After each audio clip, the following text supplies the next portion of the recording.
You ever have a moment where your whole world flips upside down in a single second? Like everything you thought you knew just cracks, and you're left staring at the pieces, wondering how you didn't see it coming? That's what happened to me one ordinary Tuesday morning, when a single text from my wife unraveled everything I thought we had. I'm Ethan, just a regular guy, 34 years old, married to Lily for 7 years. We met at a coffee shop in college. She spilled her latte on my sneakers, laughed, and offered to buy me a new pair. That was Lily. Clumsy, warm, always quick to make you smile. We were that couple everyone envied. Date nights at our favorite Italian place, lazy Sundays watching old movies, dreaming about the house we'd buy one day with a big backyard for the kids we hadn't had yet. Life wasn't perfect, but it felt solid. Safe. Like we were building something real together. Lily worked as a nurse. Long shifts that left her exhausted but proud. I was a graphic designer, mostly remote, which meant I was home when she'd stumble in at midnight, smelling like hospital antiseptic and still managing to kiss me goodnight. We had this rhythm, you know? Comfortable. I trusted her with every piece of me. Never thought I'd have a reason not to. Started small, the kind of thing you brush off at first. She'd come home later than usual, saying the hospital was slammed.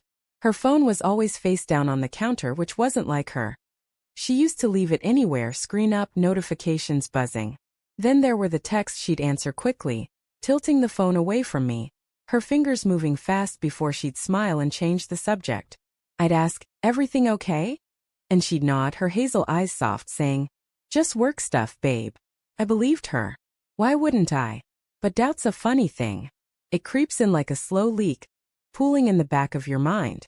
One night, I noticed she wasn't wearing the silver bracelet I got her for our 5th anniversary. She always wore it even on shift. "Where's your bracelet?" I asked, casual, stirring my coffee. She froze for a split second, then laughed. "Oh, must have left it at work. Don't want it getting ruined." It sounded reasonable, but something in her voice, too quick, too light, stuck with me. I didn't push it. Didn't want to be that guy, the paranoid husband. Then came that Tuesday. I was up early working on a logo for a client when my phone buzzed. A text from Lily. "Phone died last night. Slept at the hospital. Be home soon." I stared at it, my thumb hovering over the screen. It didn't make sense. I'd seen her plug her phone in the night before, right on her brother Jake's nightstand. We were staying at his place for a few days while our apartment was being fumigated. I remembered it clearly, her phone charging cable neatly looped, glowing with that little green light. I texted back, trying to keep it light. Weird, it was plugged in on Jake's nightstand. No response. For hours. My stomach started to twist. I told myself I was overthinking it. Maybe she unplugged it, took it with her. Maybe the charger was faulty. But the longer I sat there, the louder my thoughts got. Why would she lie about something so small? I couldn't focus on work. I kept checking my phone, waiting for her to reply, to laugh it off, to call me an idiot for worrying. Nothing. By noon I couldn't sit still. I grabbed my keys and drove to the hospital. The whole way my mind was racing. Picturing her in scrubs, rushing through there, too busy to text back. That's what I wanted to believe.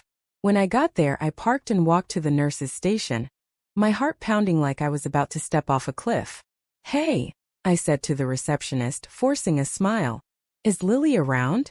Just wanted to surprise her. The woman checked her computer, her brow furrowing. "Lily? She wasn't scheduled last night. Haven't seen her today either." My mouth went dry. I mumbled something about a mix-up and walked back to my car, my legs heavy like they weren't mine. I sat in the driver's seat, staring at my phone. Still no reply. That's when I called Jake. "Hey man," I said, my voice shakier than I wanted. "Lily say anything to you about last night?" She said her phone died, but... I trailed off. Jake was quiet for a second too long. No, she just said she was working late. Crashed here after, right?" His voice was off, like he was choosing his words too carefully. I hung up, my hands trembling. Something was wrong. Really wrong. I drove back to Jake's place, my mind a mess. When I got there, Lily's car was in the driveway. My heart sank into my stomach. I walked inside, and there she was, sitting on the couch, her face pale, eyes red like she'd been crying. Jake was in the kitchen, avoiding my gaze.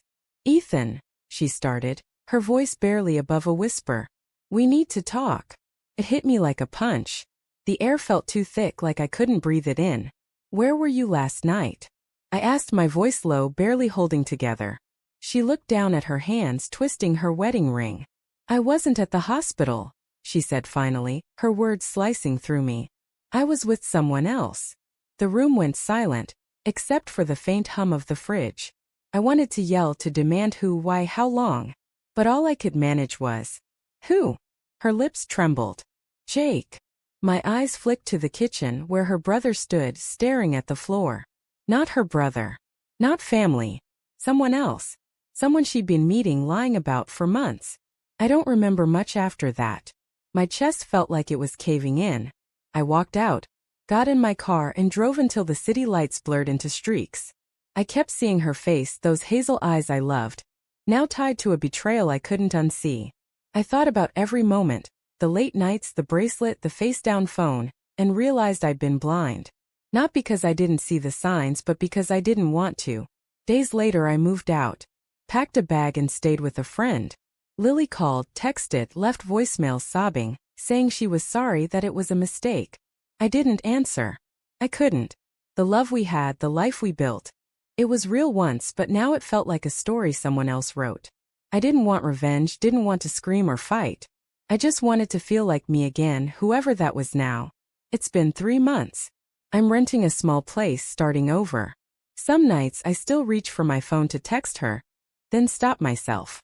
The pain's still there, sharp and quiet, but it's fading like a bruise you forget about until you press it. I'm learning to live with the pieces, to trust myself again. And maybe that's enough for now.